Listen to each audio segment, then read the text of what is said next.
Cox, St. George, winds calm, altimeter 2988. Thank you very much.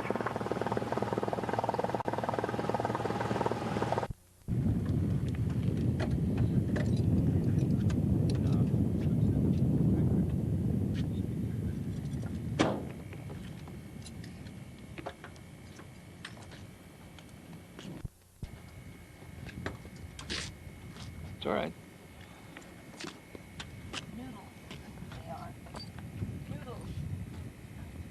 Hello! Oh, I did it! You did it! Wow.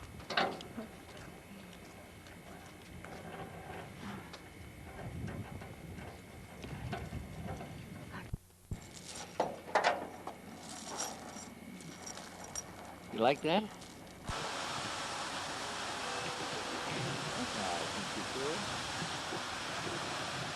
I can get used to it.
opportunity to attend this great institution. We're grateful for the freedoms we have to gain an education and to better our lives. We pray for thy Spirit to be with these graduates as they go on to serve and make decisions, that thy blessings and guidance will be with them, that they will make the decisions to improve their lives and to benefit this great country which we live in. We're thankful for the families and friends who help encourage and support these students as they've gone through and gained their education. We ask for thy inspiration and guidance to be with the speakers and with this program that goes forth this day. We ask these blessings in Jesus' name. Amen.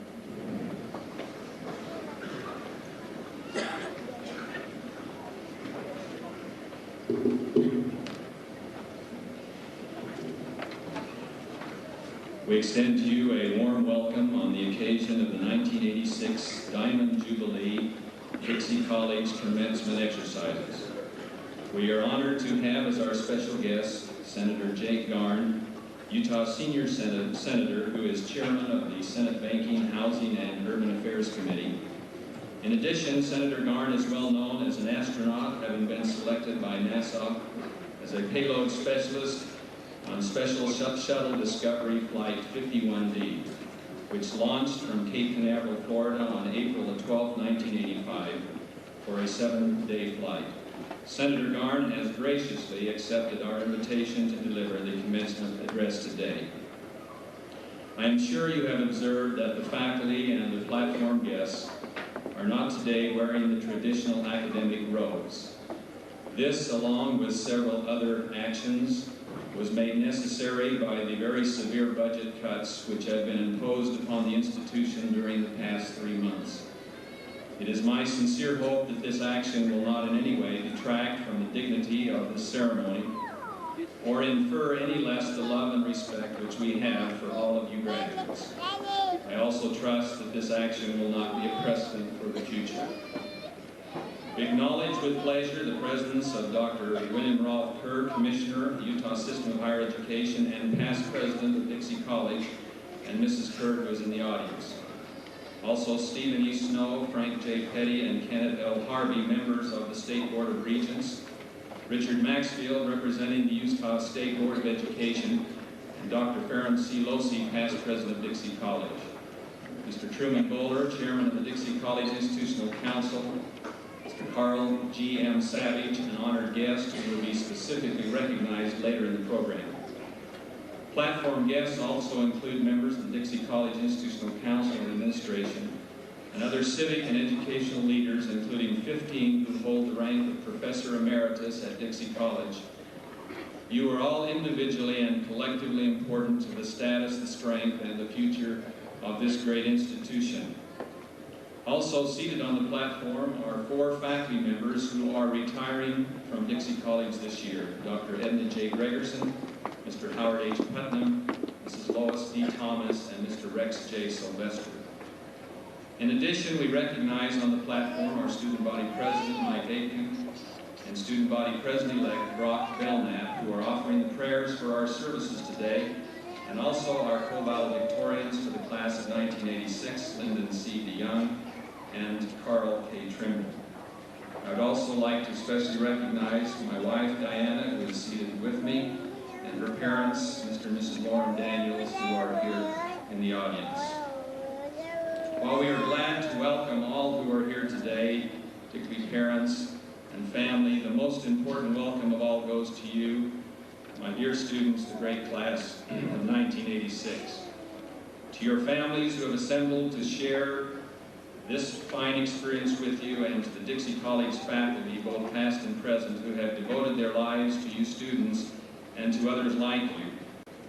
Our graduating class receiving degrees this year come from 2 foreign countries, the Dominican Republic and Japan. Nearly every county in the state of Utah is represented as representatives from 12 other states, including Arizona, California, Colorado, Florida, Indiana, Nevada, New Mexico, Oregon, Texas, and Pennsylvania, Washington, and Wyoming. We have all been blessed by the multitude of ways which you have individually and collectively contributed to the perpetuation of the special spirit of Dixie. This is the largest graduating class ever to step through the D at Dixie College, and in our 75th year as an institution, that seems very appropriate. We are awarding this morning $328 associate degrees, as well as 96 certificates for a total of 424 degrees and certificates. In addition, 21 nursing graduates are being awarded degrees through the Weber State, Southern Utah State, Dixie College Cooperative AD Nursing Program. 55% of our graduates are women and 45% are men. 39 of our graduates are married. Several, of course, have children. 3 married couples are going through the D together. We have sister combinations, brother combinations, and brother and sister combinations. And we will also this day salute eight Native Americans who are receiving associate degrees, which is a high for Dixie College. Our co-valedictorians, Lyndon DeYoung and Carl Trimble, carry a grade point average together of 3.95. We are proud of their achievements and congratulate them and their parents, Louis and Audrey DeYoung and Reed and Eva Trimble. And we share the pride of parents and families of all who are graduating this morning. The caliber of students who desire to attend Dixie College will always be its greatest asset, and we salute you. I would like to particularly this morning recognize our faculty members whose combined tenure at Dixie College represent 80 years of dedicated service. 4 faculty members who will represent 80 years of dedicated service. I would like Dr. Edna Gregerson, Howard Putnam, Lois Thomas, and Rex Sylvester to please stand and remain standing until I have made a few remarks about each. Edna Gregerson, 25 years at Dixie, professor of English, master's degree from Utah State University in 1961, doctor's degree from University of Nevada, Las Vegas in 1986. Howard Putnam, 22 years at Dixie, associate professor of music, master's degree from Brigham Young University in 1957. Lois Thomas, 21 years at Dixie, assistant professor of English, master's degree from Utah State University in 1980. And Rex Sylvester, 12 years at Dixie, instructor in aerotechnology, bachelor's degree from Texas A&M in 1965. Would you all please join with me in expressing appreciation?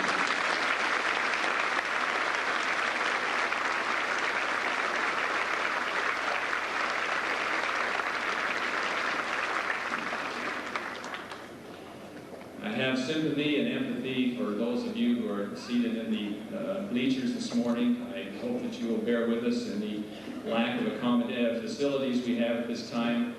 Hopefully next year our new Dixie Center will be open and we'll be able to seat not all of you, all of you in seats, and those who are having to be out in the foyer and watching on television. It will be a great thing for us to have the facilities to accommodate this very, very special ceremony.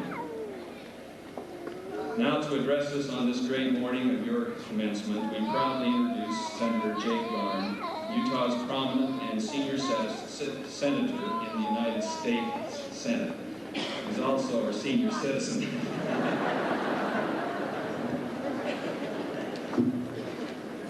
Sorry, you get a discount down at the store.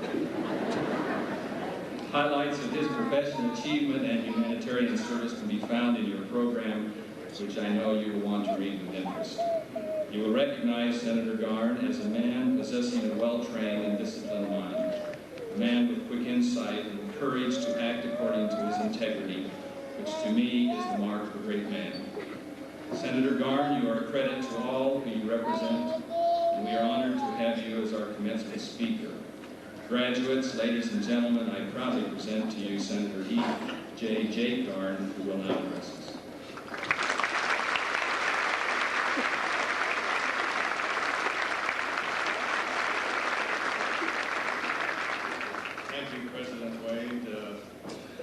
That is not an unusual slip. You can't imagine how many times people have introduced me and say, we're now proud to have Utah senior citizen here.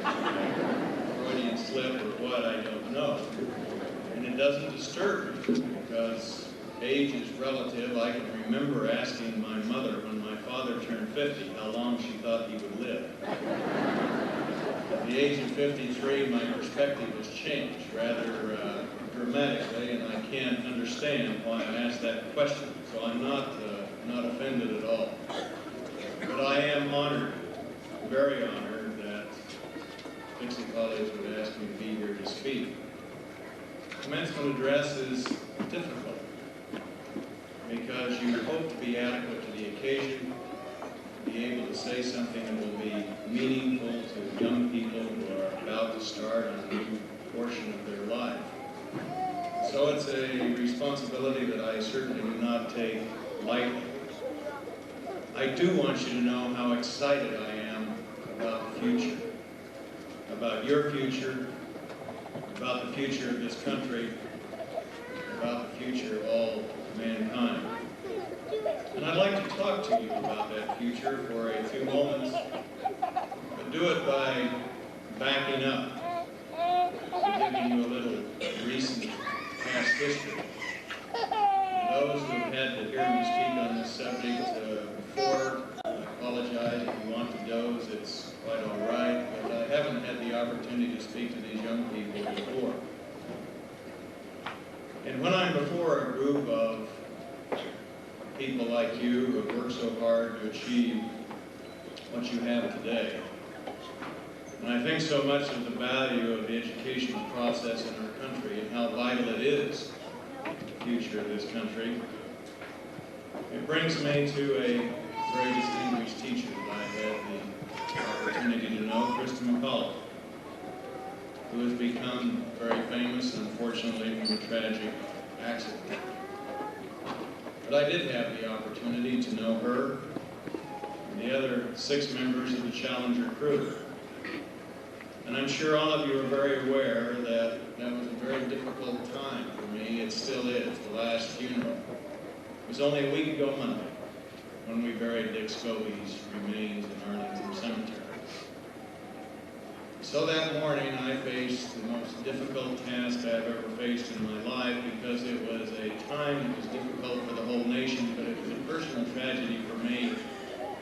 When the Vice President asked me to go to Cape Canaveral with him 3 hours after the accident to speak to the families, I couldn't say no, but I really didn't want to go.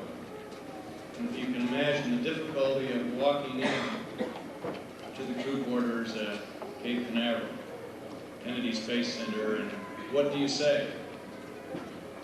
What do you say to Mike Smith's wife? Mike was my trainer. What do you say to the 17-year-old boy? Big, strong, strapping kid that looked just like his dad, who just lost his father. Well, believe me, I've never felt more inadequate in my life. And as I've watched time progress since, there's been a second tragedy, the way some people have treated it.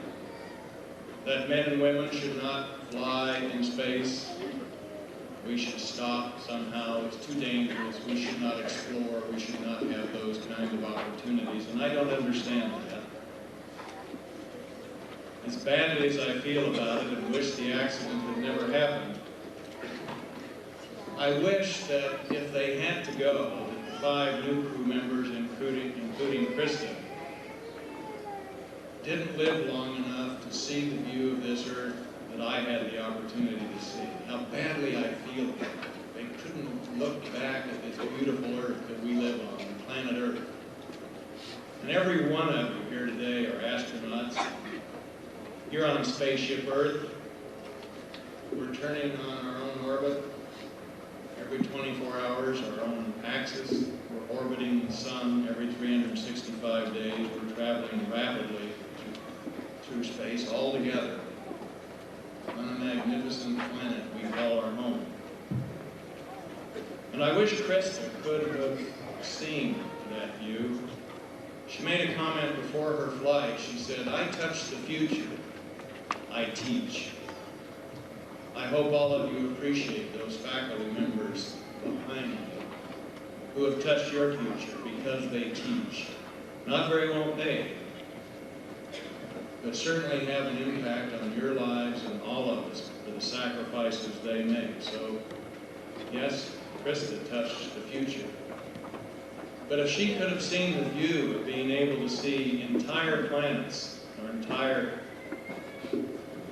countries, to see an entire continent all at once, to look at South America, to see the Andes and the tributaries of the Amazon, all the way to the ocean, to be able to look at the Middle East, to see the entire Mediterranean, all of North Africa, to look at Egypt, the Nile, Alexandria, the Nile Delta, the Red Sea, and the Suez Canal, and the Sinai Peninsula, and Israel, with the Dead Sea and the Sea of Galilee to the north, and Lebanon to the north of that, and the Turkish highlands across the Mediterranean, and the Earth's terminator behind it, and the sun glowing through the Earth's atmosphere, producing all the colors of the rainbow.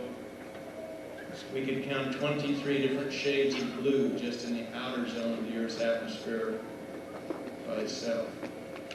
Impossible to describe. I feel very inadequate. I don't have the vocabulary to tell you the feelings I had with the beauty of this earth.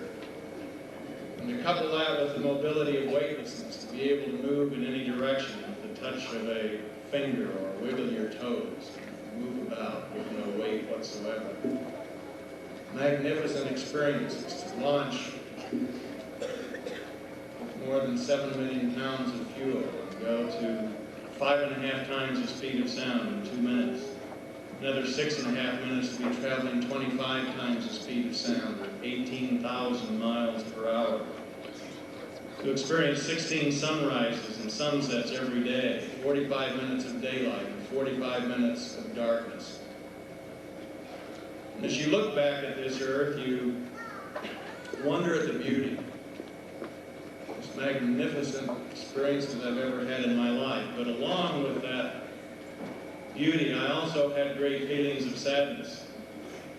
I had the opportunity on one complete orbit to float in the air on the flight deck listening to Swan Lake Ballet and see one complete orbit of the earth.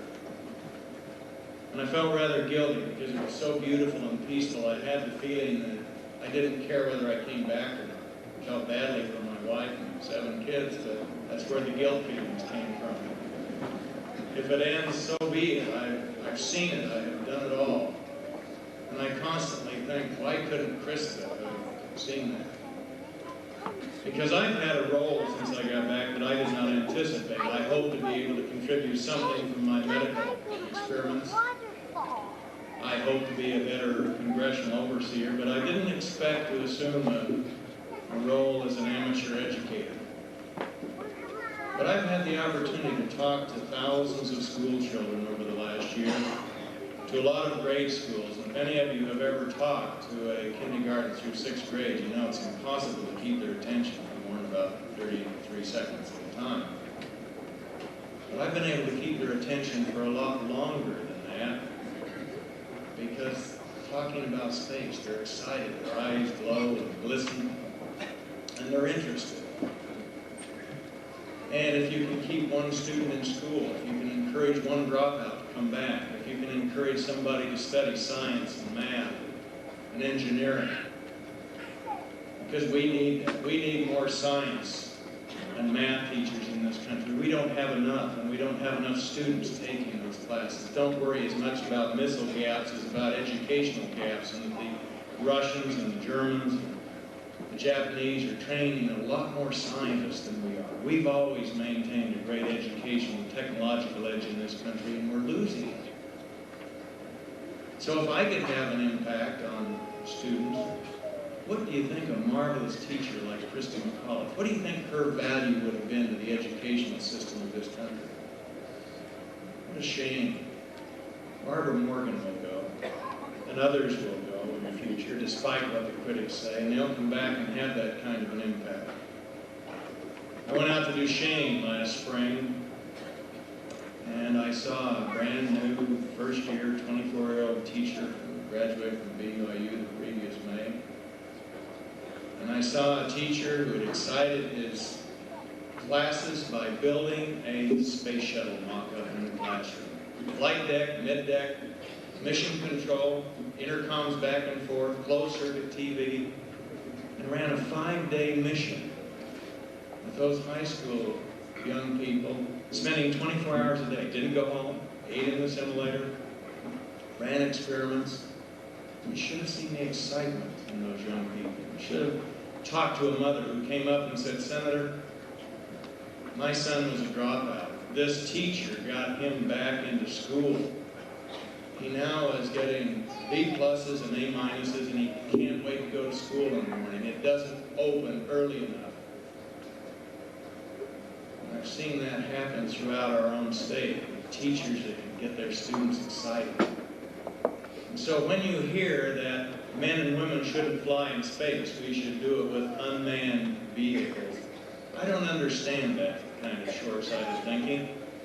It reminds me of a cartoon I saw the other day that showed a Conestoga wagon. With nobody up on the driver's seat, nobody in the wagon. They said, look, the West is too dangerous out there, we're going to send unmanned vehicles.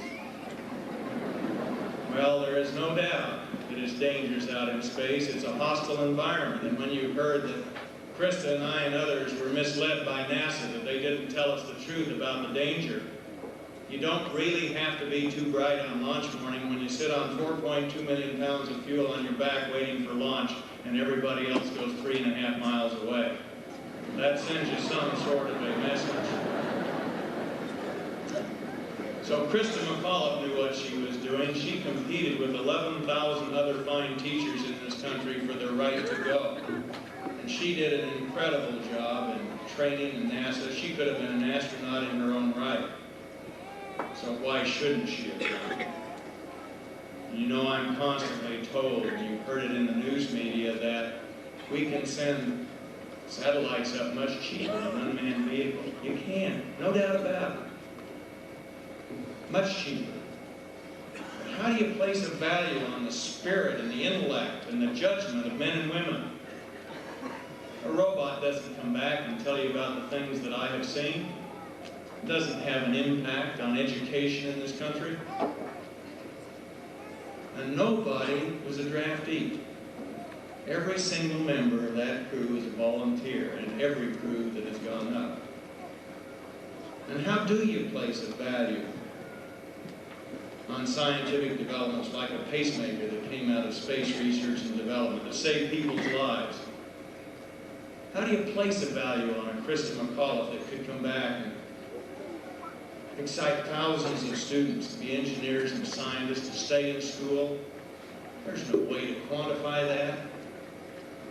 Oh boy, men and women should continue to go into space. That's the most valuable asset we have out there. And so looking back at this earth, along with the great feelings of beauty, there was also great sadness. As you look at it as one home for all of us, you realize how insignificant we are in terms of the universe when you can look out and see galaxies that are 4 to 6 million light years away. And I don't know how to multiply 186,000 miles per second times 6 million years and tell you how far that is. And even if I knew the mathematics, it still wouldn't relate. I wouldn't know how far that is. I can't comprehend that there are more than 10 billion suns just in our own galaxy, and our sun is a very minor one. Very minor, and our little planet Earth is rather insignificant. And so you have these feelings of sadness because you fly over Afghanistan and you realize how those people are living. And you recognize the Iran-Iraqi war, and you fly over Ethiopia, and the vivid pictures of those starving little kids with their bony chest cavities stick out. You say, why? Why does this have to be? We've got the natural resources to support all of God's children, wherever they live on this earth. We have the capacity to grow enough food for all of them. Why do these conditions exist? And you recognize that there are no national boundaries out there. There aren't any stars or asterisks for state capitals or national capitals. And you have a very strong conviction that we are all God's children, regardless of where we live, or what the color of our skin is, or whether we're bald or fat or thin or hairy or whatever. But why do we have all these struggles? Because the Russian people don't want conflict with us. The Nicaraguan people don't. They want an opportunity to raise their kids and feed them and educate them, just like we parents do, and like you will as you raise your own family. But what's the problem? And you realize that there are just a few individuals in the history of mankind that have caused so much trouble. The Napoleons, the Hitlers, the Stalins, the despots and the dictators, just a few who control the lives of men and women wish power and dominion over them. So you wish there was some way, maybe I could take a Gorbachev into space and have him look back and get more of a recognition of what this earth is all about. A recognition that we really ought to be all pulling together. We shouldn't be fighting. We shouldn't be having the strains and the difficulties we do and the hunger. It isn't necessary. Maybe a lot of people would recognize as well, when you look out into the galaxies, that there are human beings just like you and I out there. No doubt about that in my mind either. They look like us too. They don't have horns and they're not green and then they look like us. You can take it either way. If you believe in creation as I do, that God created the universe, we're not the only planet that has human beings on it. One of my colleagues in the Senate said, Jake, I don't believe that. I simply do not believe that. We're the only ones that are chosen by God. And I said, well, then would you tell me why he built all that out there? It's a great deal of overkill if he's only going to put people on this little planet. And if you're an atheist mathematician, you ought to be able to conclude with trillions and trillions of planets out there, beyond number that we can't even see, that by accident the atmospheric conditions ought to be right someplace out there to produce other people. So, yeah, there's people out there. We have an incredibly beautiful home we live on. One of the things that I would hope all of you would do as you look to the future, not just what you're going to do to make a living, but what you're going to do for your fellow human beings. How much time you're going to provide for civic work? How much are you going to give of yourself for all the freedom and opportunity that we enjoy in this country? Because that's another feeling that I had as I looked at the earth and saw no boundaries, that we have an incredible opportunity in this country to help all of these others. It isn't by accident that we live so well, and dress well, and eat well. It is because we, as men and women, are allowed freedom in this country. And you don't need any more proof of that than to compare countries where the people are the same ethnic background. Look at Germany, East and West, they're all Germans. Look at the differences in the economy and how they live. Differences form of government. If you want to see a contrast, go to North and South Korea. They're all Koreans. They're not mixtures like you and I are. I happen to be Scotch, Welsh, Dutch, Norwegian, Danish, English, and German. I'm more NATO than any member of NATO. But here we have people of the same background, totally different in the way they live. So we have a great obligation in this country, not to be selfish and just say, oh, we're satisfied with what we have. We have an obligation to be involved in our communities to help preserve our form of government here and try and spread it. Our brothers and sisters, God's other children, regardless of where they live, deserve the same freedom and opportunity that we have. Now, there's a lot of feelings I wish Krista could have come back and talked about. Looking to the future reminds me of when I gave my first speech when I came back, and it was to a distinguished group of kindergarten children, including my own 6-year-old. Nobody can accuse me of all these distinguished acclamations behind me that I don't understand the educational system of this country, because my children range from age 28 to age 4. I have a graduate student, a son who will get his master's in a couple of weeks from the University of Utah. I have 2 other children in college. I have one in high school, one in junior high, one in grade school, and a preschooler. So I'm experiencing all levels at the same time. But I spoke to this kindergarten class, and I told those little kids that some of them would have the opportunity to walk on Mars by the time they were my age, 46 years down the road. Some of them would work in a permanent space station orbiting the Earth, and others would work and live on a colony on the moon. And the young kids enjoyed that, but the teachers didn't. I could see their eyes kind of glaze over and think, oh, why did we invite this Buck Rogers type to come and talk to us? And I said, children, be patient for a minute. I want to talk to your teachers and tell them why I can easily predict that. Easy to make those kind of predictions for you and the opportunities. Most of the jobs you will occupy in your lifetime haven't even been invented yet. I hope you realize what incredible opportunities you have. Things that may even seem like fantasies to you will come true, because I told those teachers, that's so easy to predict because let me take you back when I was 6 years old and in kindergarten. It happened to be 1938, and I realize my children think that's well back in the olden days. Nevertheless, think of me at the age of 6 in 1938 in grade school in Salt Lake City. What do you think if some middle-aged, bald-headed senator had walked into my classroom and said, little boy, someday you will orbit the Earth 109 times, travel 2.8 million miles at 18,000 miles an hour in a returnable spacecraft? They would have locked him up in the state mental institution in Provo. He'd still be there. No treatment would have taken care of it. And the reason he would was because in 1938, jet airplanes had not yet been invented. TV had not yet been invented. I was 18 before we had TV in our house, and the children wonder how I grew up without TV. There were no fancy watches that do 97 different functions and wash the dishes for you when you're through. With my son, watching a man walk on the moon, because when I was 10 years old, my father read me the story about the Wright brothers' first flight. Now think of it, you young people. Just think of that.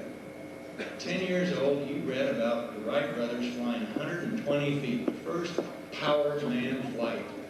And in his lifetime, watched Neil Armstrong walk on the moon. You think it's hard for me to predict that some of you can walk on Mars? Congress is the only limiting factor. We can do it if Congress will let us. So, I just can't tell you how excited, how sincerely excited I am about the future for all of you. It's the only time in my life I wished I was younger so that I would be around to watch it happen, because the explosion of technology, the opportunities available to you that I can't describe, because I'm going to understate the case, just like my father did and everybody. Nobody would have predicted for 1986 what we are doing and how we live.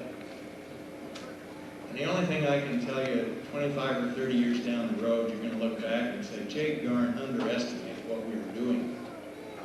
And my children and grandchildren are going to look back in not very many years and say, look at that funny old antique spacecraft that Grandpa flew in. It's there for you if you are prepared. I'm not talking about everybody being an astronaut. Some of you probably will, but most of you will not. But all of the spin-off fields, all of the technologies, I say, many of you will occupy jobs that simply have not yet been invented. And the key to that is to be educated. You've taken that first step. You need to go further, because those who fly in space, who fill the high-tech jobs, who have the greatest opportunity, are those who are prepared for it. How many times in my life have I said, when I've heard somebody play the piano beautifully, I've always wanted to play the piano. I'd give anything to be able to play like that. Anything except the years of practice that it took to do it. We all say that. People are jealous. Boy, I wish I could do what he did. I wish I could do what she did.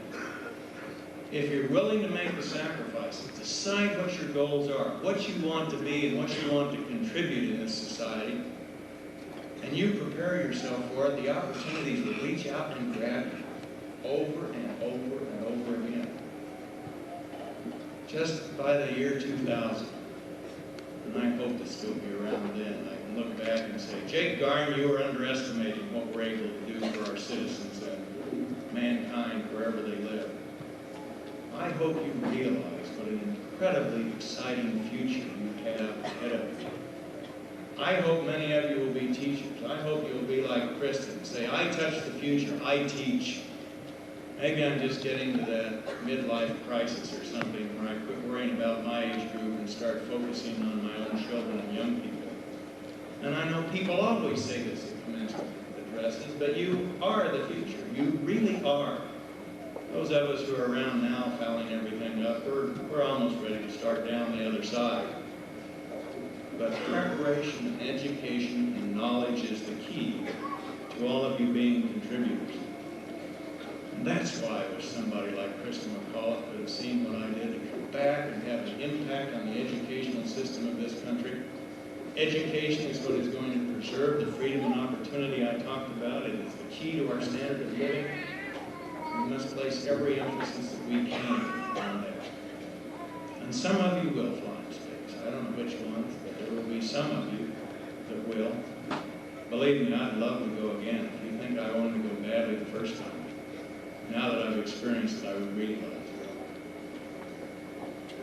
Well, in closing, let me just leave one further thought with you from one of my crew members who printed his diary from our space flight, Dr. Jeffrey Hoffman. We had been in space for almost 7 full days. And he called us up to the flight deck and said, my brother gave me a poem, an old French mountaineer's poem, mountain climber's poem, to read just before I came down. He said, I've read it and I'm so touched by it because it fits what we have been doing that I want all of us to read. So you had 7 astronauts up there on the mid-deck, all with tears rolling down our cheeks as we reviewed this magnificent experience that we'd had together, this new perspective of our home, the Earth, and me recognizing that I would undoubtedly never be able to go again. But it spoke of why we were there, what we were doing, why it is important to reach out and explore and learn and achieve knowledge, and why men and women ought to be in space. You cannot stay on the summit forever. You have to come down again. So why bother in the first place? Just this, what is above knows what is below. But what is below does not know what is above. One climbs and one sees. One descends, one sees no longer, but one has seen. There is an art of conducting oneself in the lower regions by the memory of what one saw higher up. When one can no longer see, one can still at least know. I wish you Godspeed and good luck in the future. Thank you very much.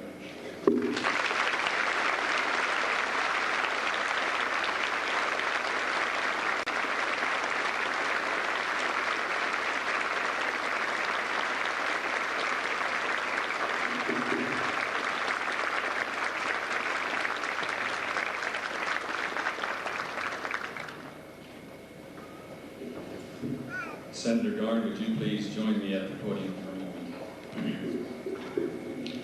On behalf of the students, the faculty, and the administration of Dixie College, we are pleased to present to you a token of our appreciation for your visit to our campus and for your participation in our graduation ceremonies.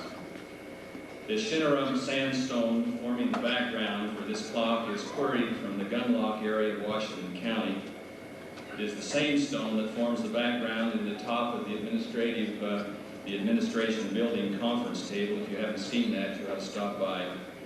The red colors in the background come from the volcanic dust that has become cemented together during the past periods of geologic time, suggesting the hills and the good red earth of Dixie. The Dixie College seal is in the left right-hand corner, and it says Senator E.J. Garn, in appreciation, commencement speaker, Dixie College, 1986. We hope that this will serve as a suitable memento of your experience with us at Dixie College.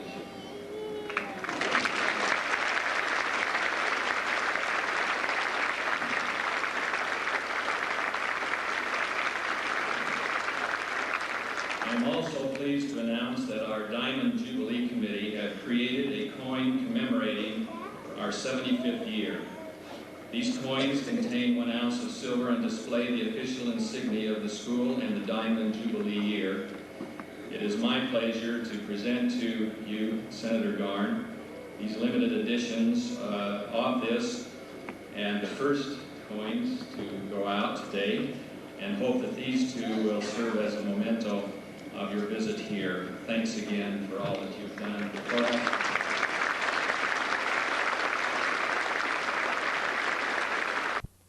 Would be on display out by the fountain after. They were coined to commemorate our 75th Jubilee year, and are also an effort on part of the committee and our development office to help raise some scholarship funds.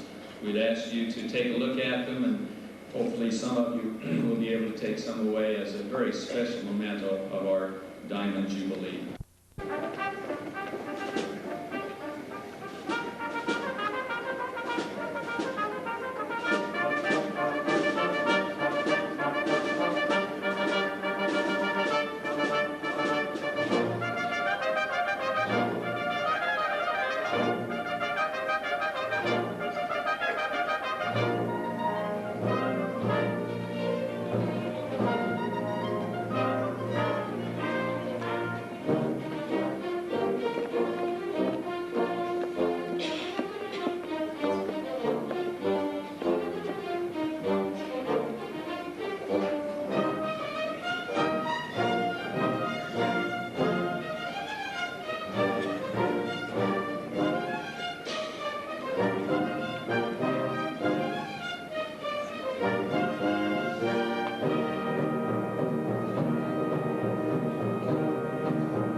President Wade, on behalf of the faculty and administration of Dixie College, I'm pleased to present the 1986 candidates for graduation.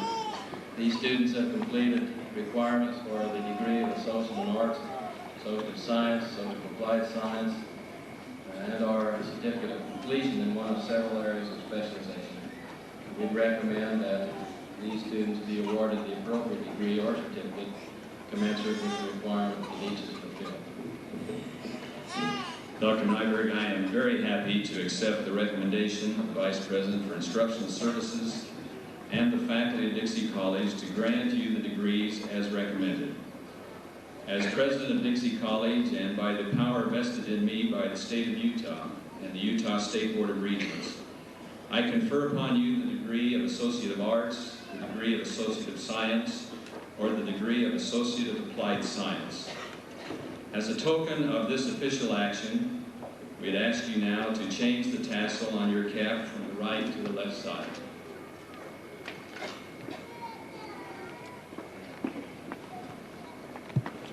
Thank you. You may be seated.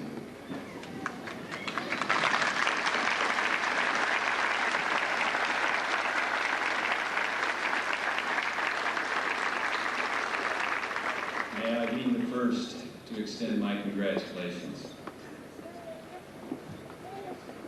If Howard Putnam will please come forward to announce the graduates, at that time we will now honor to present their diplomas. If the platform guests or faculty who have children, grandchildren, or other relatives receiving degrees, at the appropriate time, please join me as they come through the deed to present the diploma to your loved one. We would appreciate that.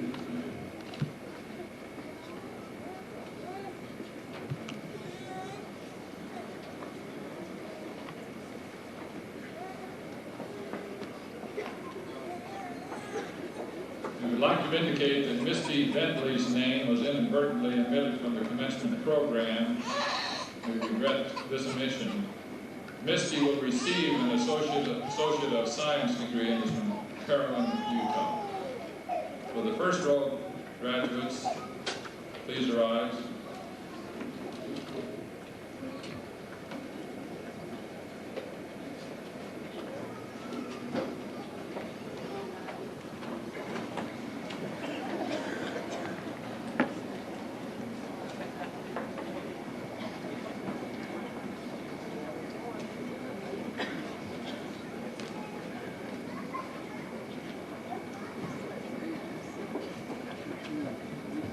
Claudia Elizabeth Acerson.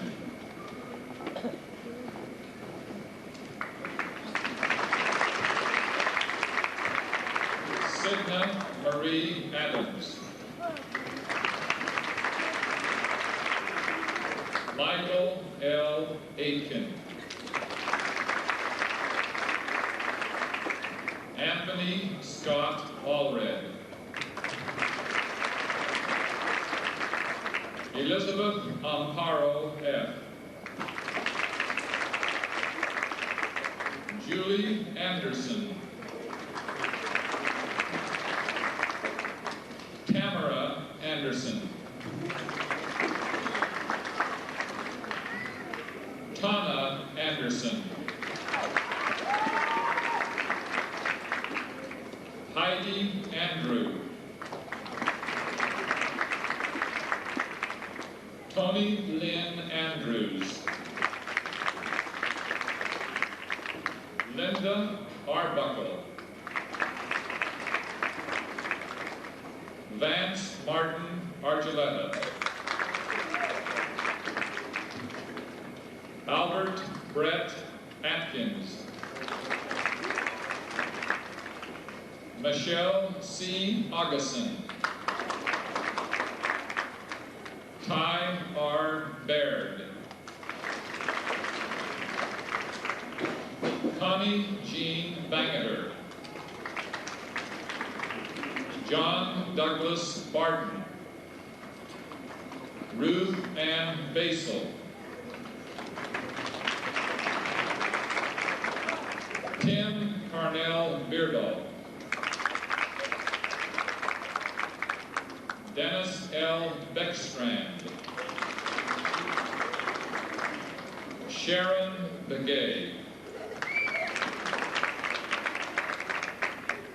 Bronwyn Belknap.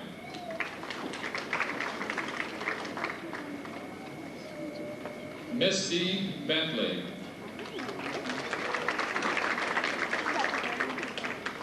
Stephen Richard Bills Jr.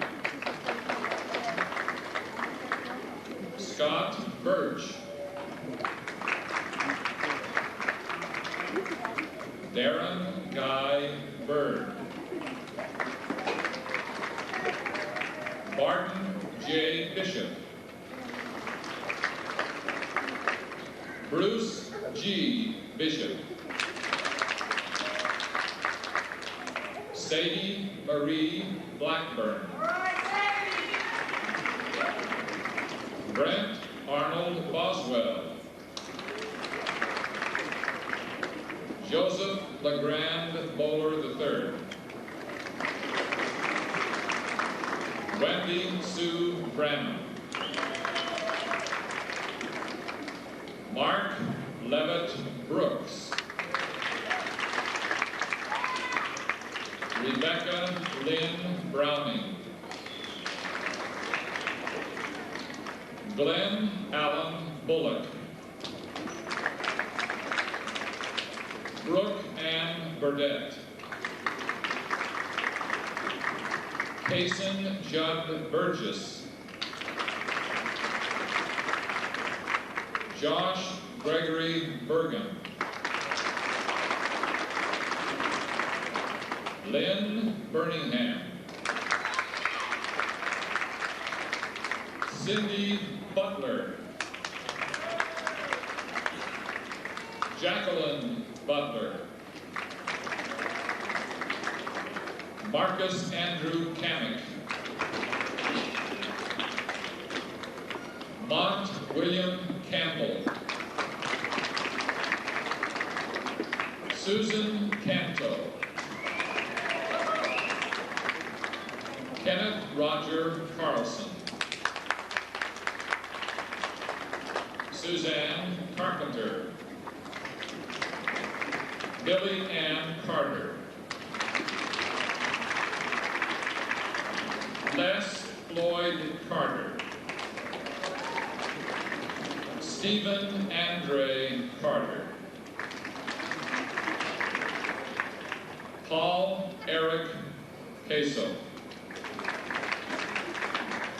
Richard L. Cates. Annette Chipman. Brad D. Christensen. Bertha M. Clark. Christina Marie Clayton. Carrie Lynn Cole. Susan Lynn Connell. Stephanie Ann Cook. Marlon W. Cornelius. Carrie Cottrell. Debbie Kramer. Rayon Craven.